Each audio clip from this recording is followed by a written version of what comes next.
Hi everyone, welcome back with me again in this channel. On today's tutorial, I'm going to show you how you can add vignette effect to videos by only using masking in the CapCut mobile. So in here, I've already added the video into the CapCut. So what you need to do is just click on the video on the timeline and swipe through the menu. Then click on mask.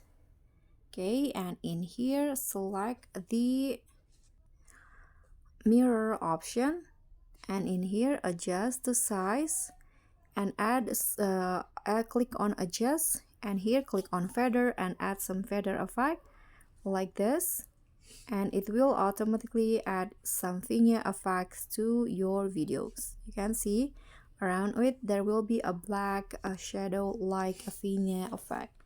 So guys, thank you so much for watching. Don't forget to like, comment and subscribe. Also click on the thanks button. Bye.